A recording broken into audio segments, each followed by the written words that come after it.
Hi, this is Stu at sushimonster85.com. We are going to be playing the Beginner's Guide today, this evening, tonight. What time is it? It's late. The Beginner's Guide is a new game by Davey Wreden, the creator of the Stanley Parable, which I really enjoyed.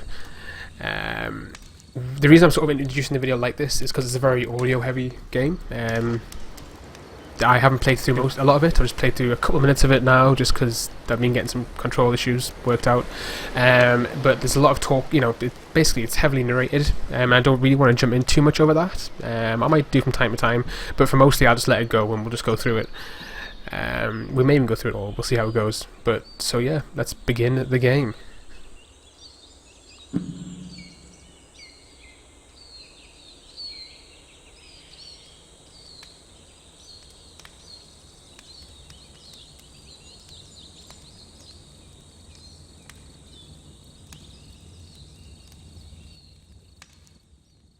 Hi there.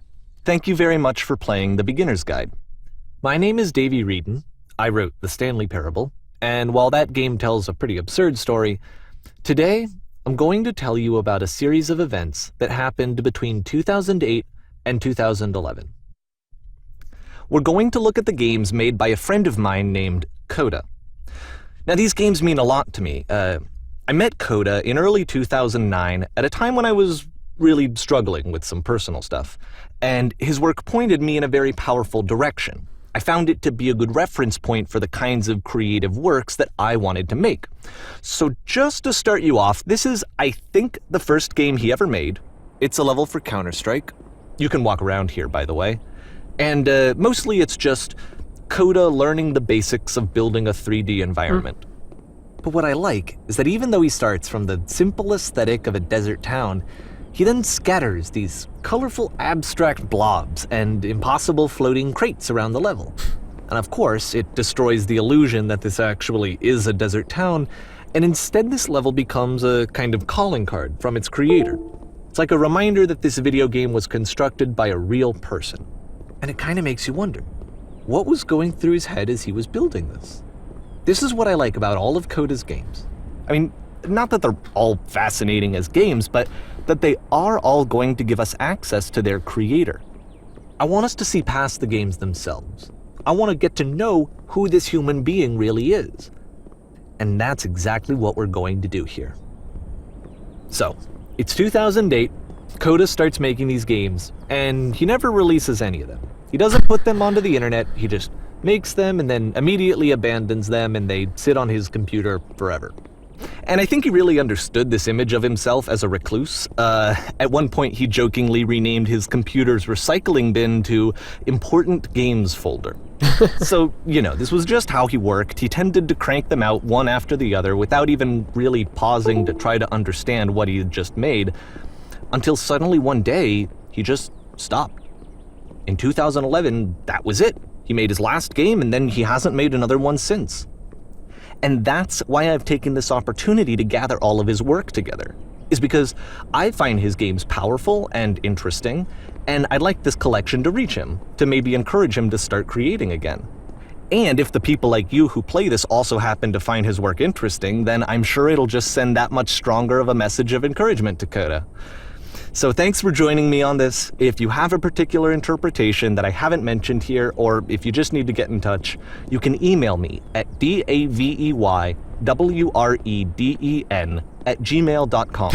Get out his email address. Okay, that's about it for introduction. Let's take a look at Coda's first proper game. As each game is loading, I'll show you the date that it was completed. This first one was made in November 2008. Wow. Warning. Whisper machine active. Shift destruction imminent. This game is called Escape from Whisper, and it's one of the more generic games you'll see from Coda.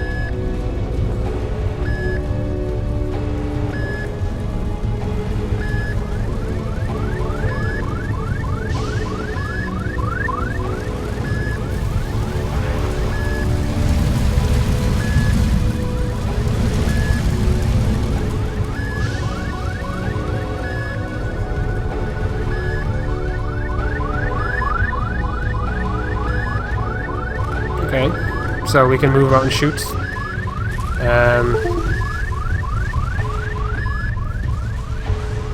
Also, for whatever reason, I am moving forward automatically. My W button it's not stuck, it's just... Security hull breached. Hostile alien life forms inbound. Okay, it's gonna be It kind of looks like this game was abandoned mid-development. For instance, you have this gun, which you'd think would indicate that there are supposed to be monsters or enemies somewhere, but then clearly there are no enemies anywhere. You can't even reload the gun when you run out of bullets. But ultimately we don't really know. Maybe Coda thought that actually it was complete the way that it is. And I think that we should talk about his games for what they are, rather than for what they're not. Enemy force neutralized. Begin ship evacuation. I love how you can see the bottom of the universe from this room. That's pretty cool. Can you see the top? No.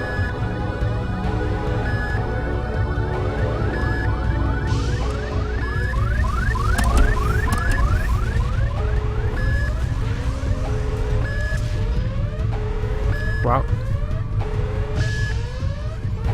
Apparently this space station has a labyrinth on it. Sure, I don't know. There's really no reason for it that I've ever been able to discern, so in the interest of time, I'm just gonna skip you on past it.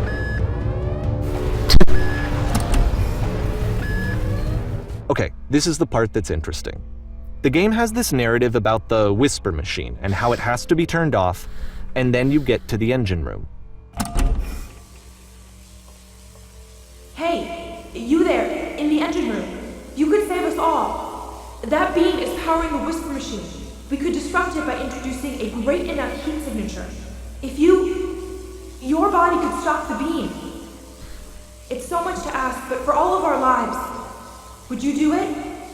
Could you give yourself?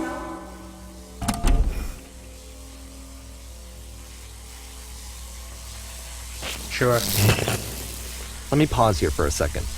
What you just experienced, stepping into the beam and then dying, is probably what Coda had initially intended when he was developing this level. But when he first compiles and plays it, something goes wrong. There's a bug somewhere. And this is what happens instead.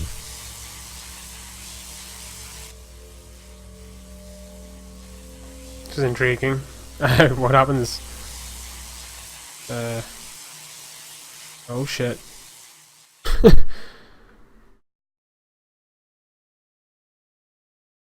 The beam causes you to start floating. And this is an important moment for him. Because yes, this is technically a glitch, but Coda identifies something human about it, like how small it makes you feel in the face of this larger chaotic system. Or this floating could be the afterlife, a peaceful place, juxtaposed against all of the hysteria that you've just had to traverse. I don't even know. I have no idea what he was thinking, but what's clear is that after making this, something lodges itself in his brain. He wants to do more of these really weird and experimental designs. So he stops work on this and moves on to a stream of tiny little games that go in all sorts of directions. Let's go ahead and take a look at the first game he made after leaving this one behind. So I'm just wondering if this Coda guy is actually real, or, you know, is this just all part of the game as well? Yep.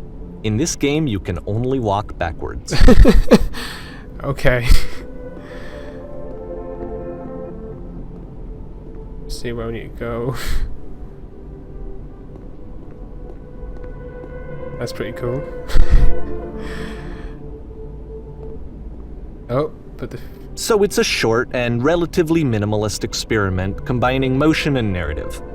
It is less advanced than the previous game, but actually it seems to be more focused, more complete. Coda's trying to give it a unique voice rather than simply basing it on a pre-existing trope.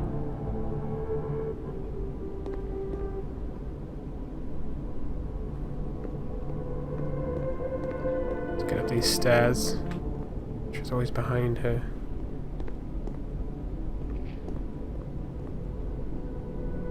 To confront it. It's a short little thought, it says what it wants to say, and then it ends. Didn't need anything more than that. Which to me is why it works, because it gets out quick. Okay, next one.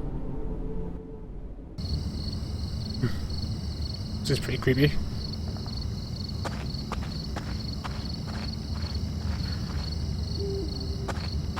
entering. I feel it's gonna be surely it's not gonna be a jump scare. And that's it. Okay, the meaning of this game won't be clear just yet. Please be patient with me for a few more games, and I promise you'll see what makes it interesting. Okay, Davey. Oftentimes, Coda would put bizarre titles like this one at the start of his games. I wish I'd known him at the time that he was making these early games. He would really only talk to me about his work as he was making it. Once he stopped work on a game, that was it. It was dead to him. And I don't agree with that at all, but what are you gonna do?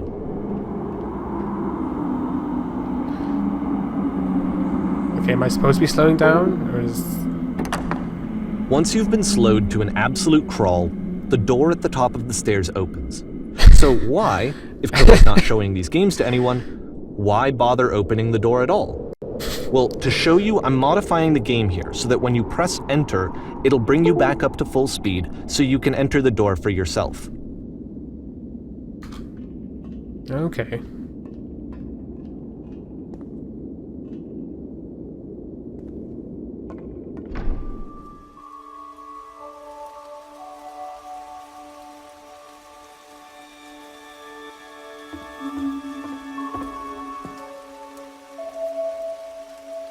A room that's warm and nice and filled with little ideas for games. The game automatically quits when you collect them all. Coda would often tell me that he didn't mind if people thought of him as cold or distant. He said that he knew that he was actually a vibrant and compassionate person, but that it takes time to really see that. You are a gate. It can be a very slow climb to get there.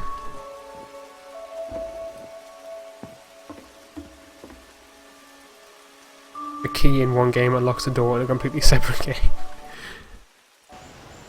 I just wanted to go around and read all those game ideas, they seem hilarious.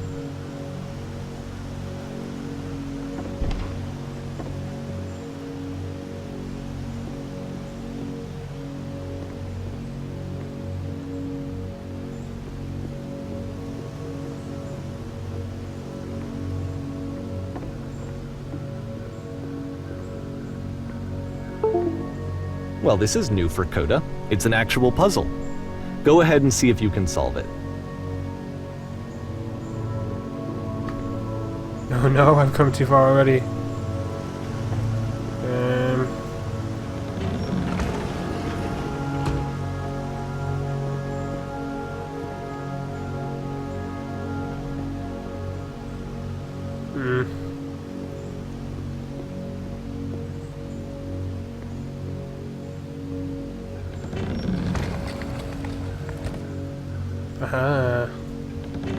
Don't forget that solution, because we're going to see this puzzle again soon. We're gonna see it a lot.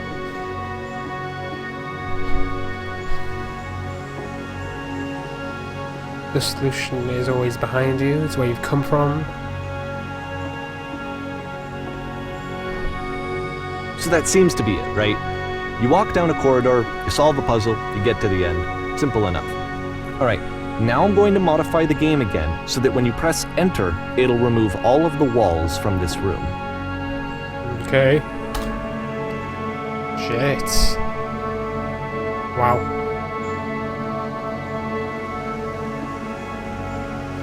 How about that? There was more to it than we had any way of knowing. I actually find it funny that this game comes after the Stairs game, since they essentially convey the opposite idea. So, in the Stairs game, a dull exterior concealed a rich interior. And then, in this level, a dull interior hides this fantastic outer world. Either way, I think that the point is the same, is that most of the time you don't get to know what you're missing, or even that you're missing anything. That's not your role as a player. So if your role here is not to understand, then what is it?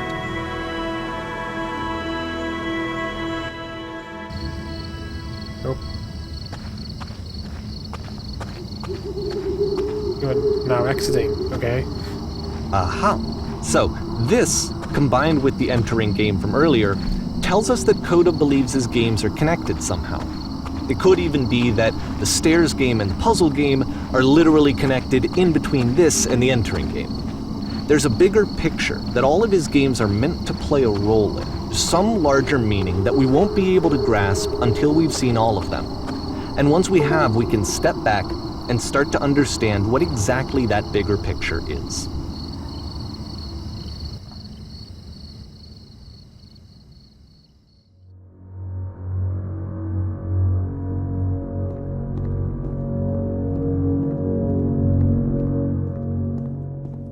Let's talk about video game development for a second.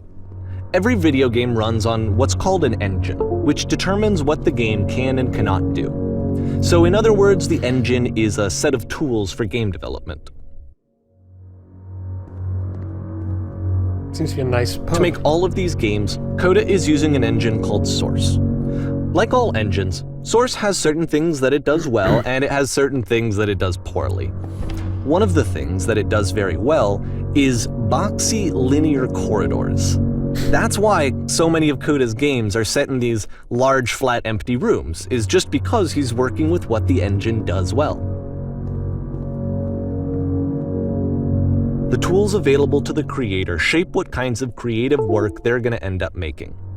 You might consider paying attention to the architecture in Coda's games to notice how they seem to stem from an engine that's very good at producing linear, boxy corridors.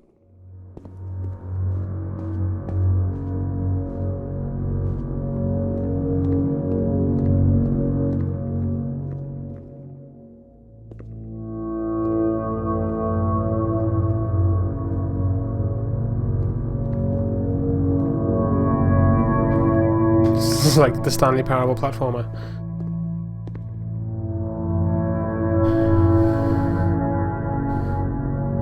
I don't know, can we die in this game?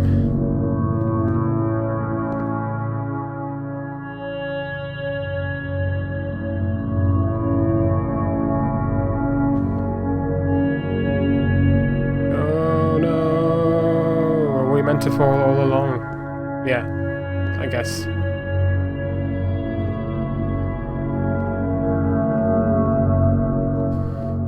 What is down here?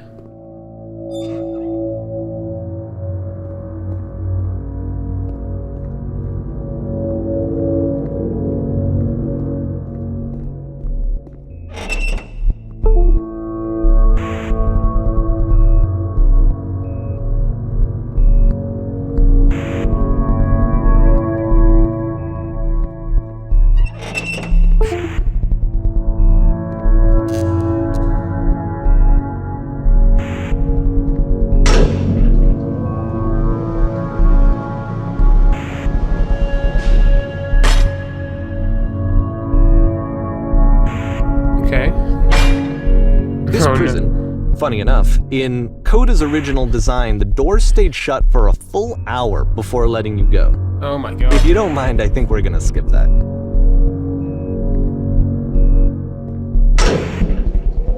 This is something that he and I used to argue about a lot.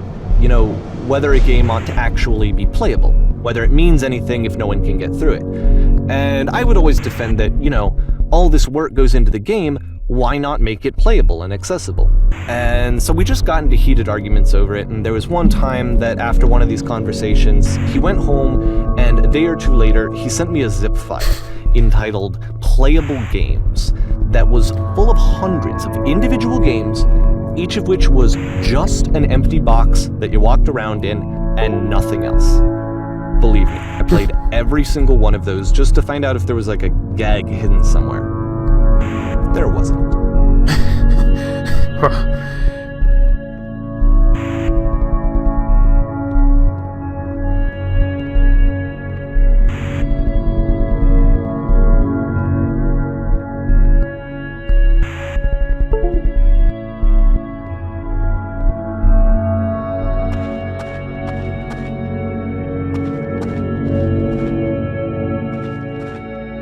It's the puzzle again, with the exact same solution as the last time. You're not lying to me, Davey.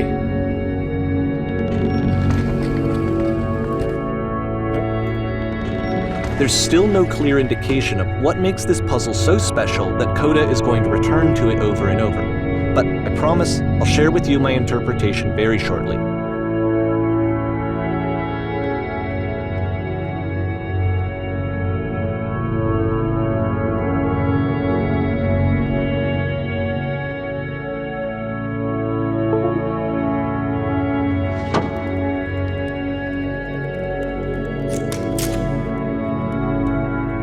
Here, Coda begins using a kind of dialogue system that he fashioned out of the engine's chat capabilities. Use the 1, 2, 3 buttons on your keyboard to respond. The coloured blocks kind of really stuck out to me.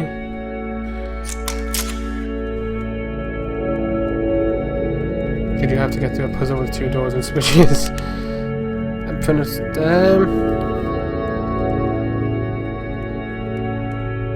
I'm gonna go with 3. I'm playing it cagey.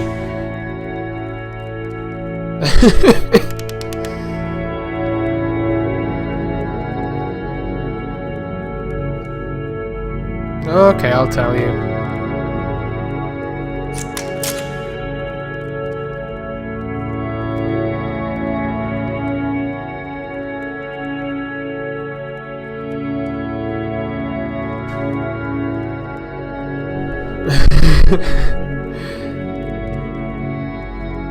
No.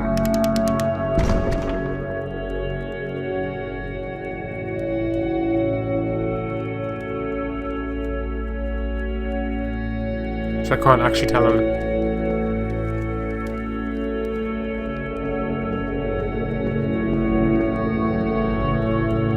Right.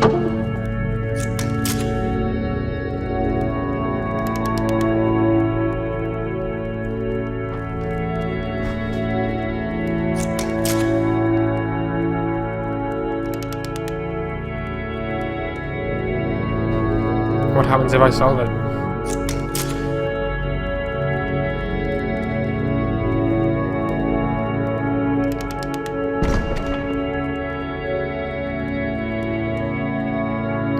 I wonder where this will lead. Okay.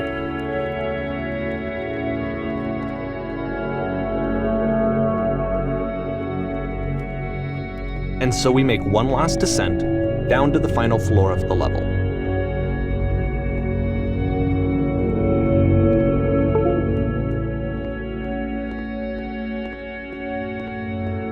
This is back to the beginning, isn't it? Or not?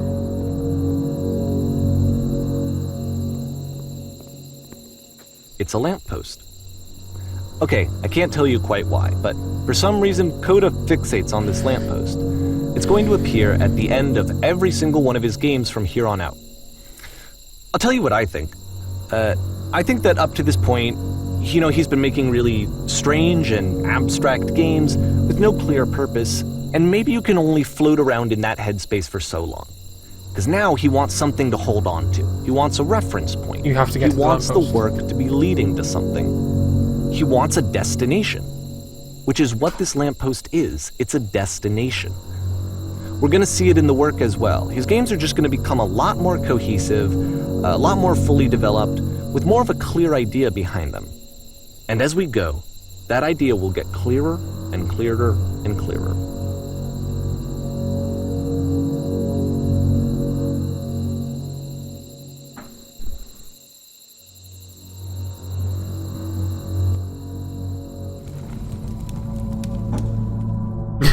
Okay. Like, so this is Dark Souls. But not Dark Souls.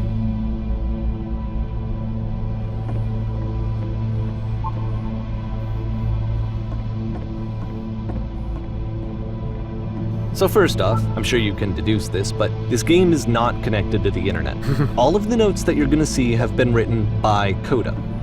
This was actually the first game of his that I ever played. This was shortly after I met him at a weekend game jam in Sacramento, where I grew up. I saw him working on this very level, and it was just so different from anything that anyone else was doing. So right away I was like, I have to be friends with this person. In retrospect, I think I was probably a bit too pushy, trying to get his attention. I was over-enthusiastic. But he was very gracious about it and very patient with me. And I cooled off eventually. Oh, feel free to skip over any of these notes if they're not doing anything for you. Nothing extra is going to happen if you read all of I them. want to read all of them though. Either way, to me they convey a sense of loneliness. I see this person who's filled with thoughts and feelings and beliefs and has no way to express them except as scattered and unheard voices in a game that wasn't meant to be played.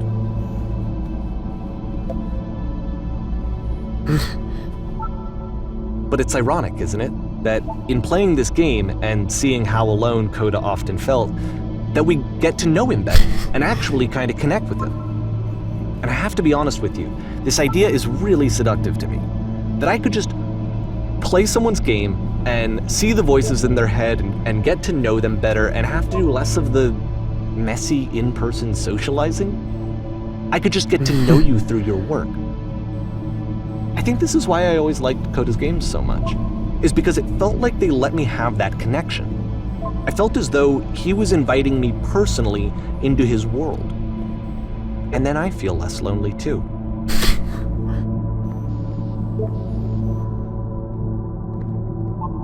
Okay, we need to stop reading all these, I think.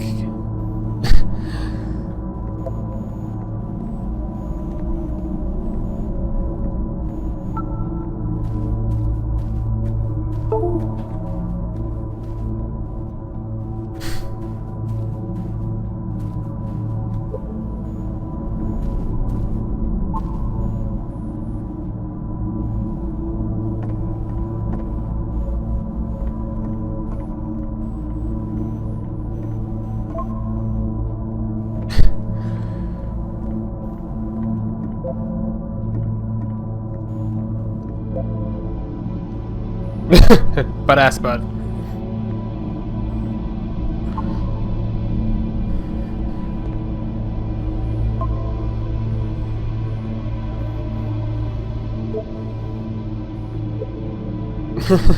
Classic Dark Souls note.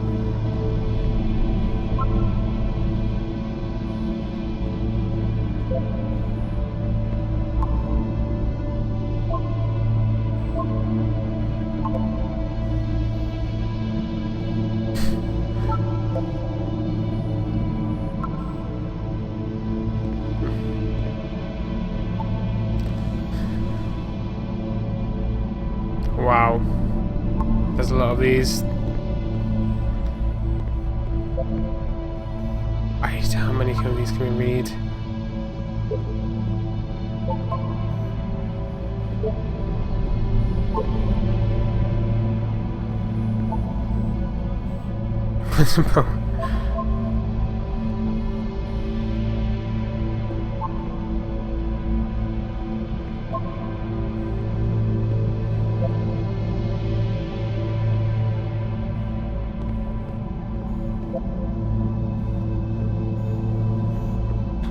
We can't make that jump.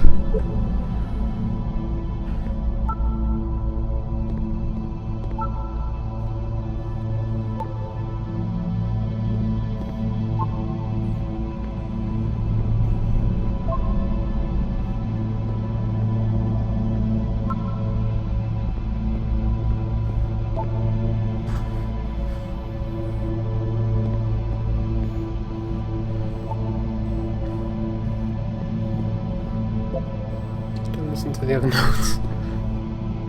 So many notes. Dave.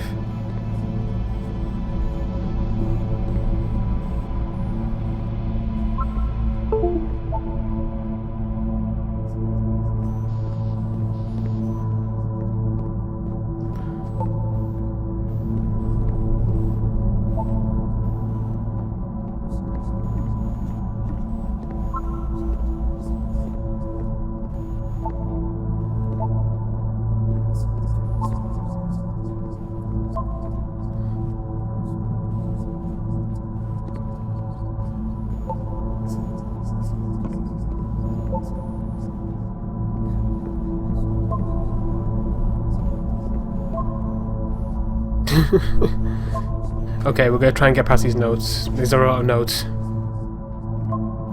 Yeah, for real someday.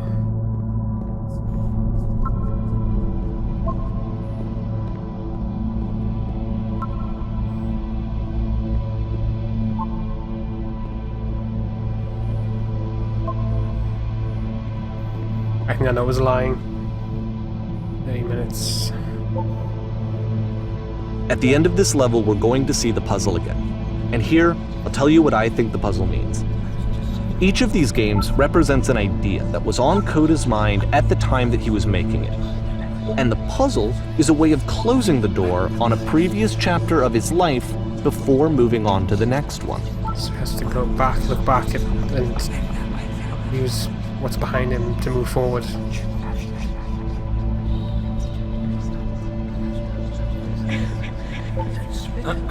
In each of his games, after exploring a theme that, he might find difficult, Coda can then place this puzzle that he knows has a reliable solution, he understands exactly how it works, and so it gives him a simple mechanism for moving on.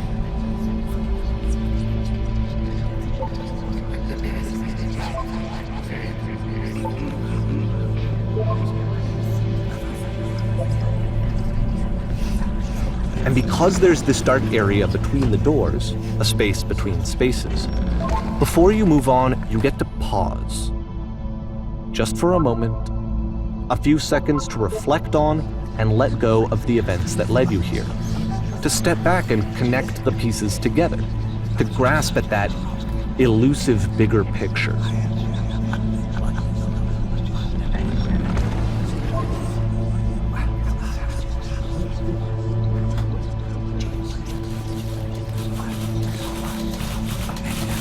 Is this 1,000 monkeys at 1,000 typewriters? Creating the notes.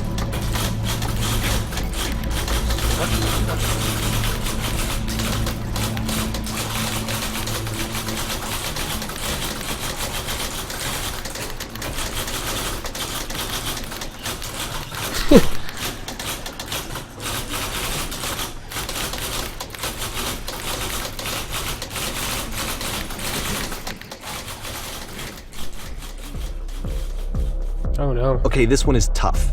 It's gonna kinda just spin its own wheels for a few minutes. Hang with it.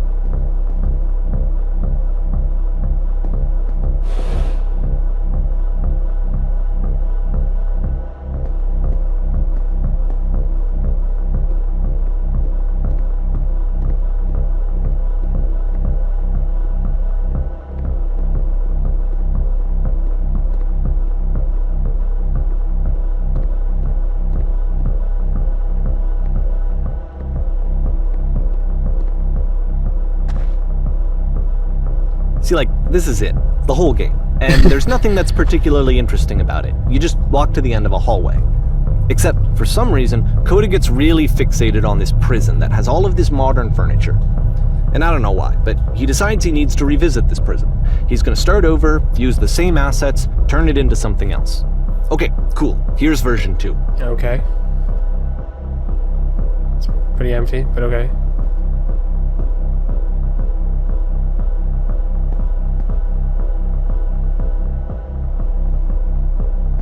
Put a giant hole in the ground.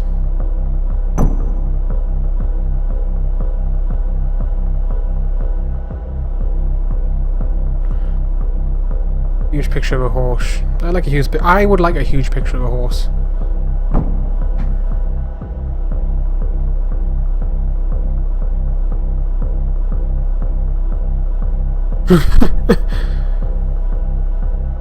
Put live Tesla coils in each corner.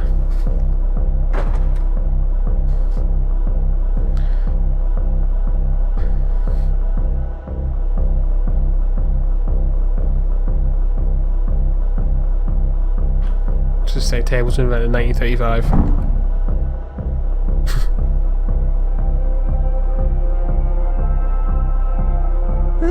There's a bit more to this one, but still it's not really communicating anything. It's kind of just weird for weirdness' sake.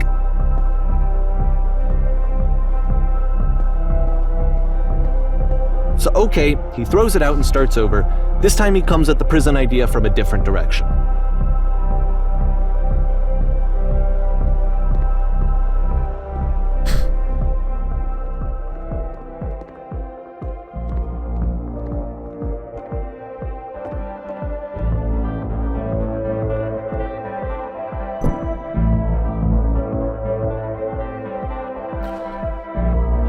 Photo frame.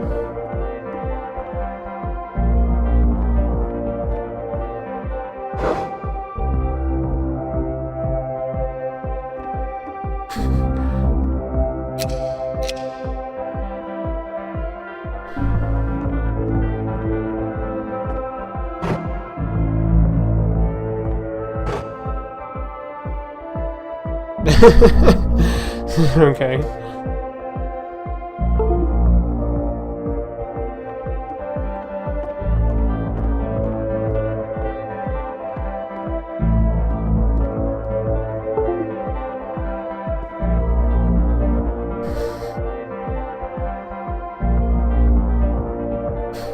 And of course, now the table is gone and you can't begin the chain of events to escape. Here's a version where there are no bars, but you can't actually get to the well. And then a version where the inside of the prison is the outside and the outside is the inside. Let me just blink you real quick through a few more of these. I mean, he really unloaded on this prison idea. There's nearly a dozen of them. Personally, I think it's awful to watch this, to see a person basically unraveling through their work. And for what? Like, at what point do you just go, maybe there are game ideas other than this prison that I could be working on? But Coda doesn't have that voice telling you to stop, that particular mechanism of defense against yourself. Without it, you just spiral. And so he keeps going and going and going and going and going, and then he hits on something. And he likes it. And that's it. He's done. He stops making prisons. This is the very last version of the prison game that he created, and the reason I think it works is that the prison is not actually in it. Okay, so it's the lamppost.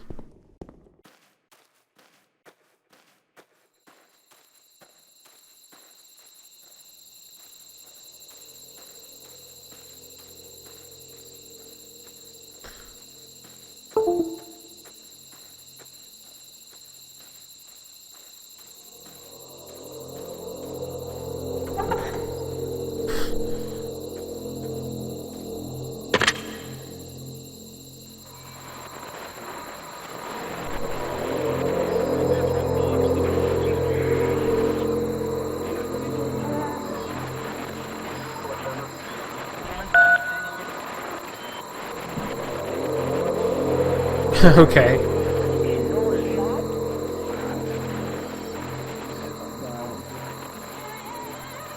It's a conversation. And so this is what Coda wants, is to be able to talk to someone, to share what's on his mind, and to get some good advice from someone who knows. But the irony is that even in this scenario, you're still talking to yourself. You know, all of these games so far are Coda talking to himself.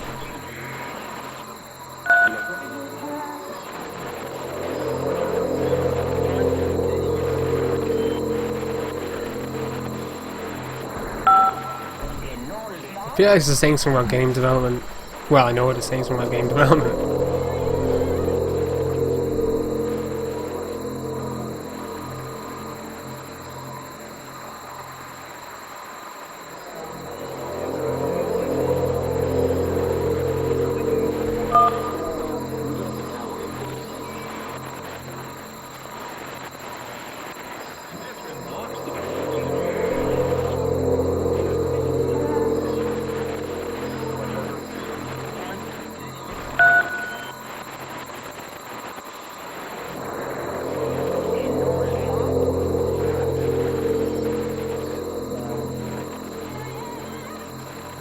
To get out all you need to be sincere, to get out all you need to tell me how you feel right now. Just talk with me for a bit.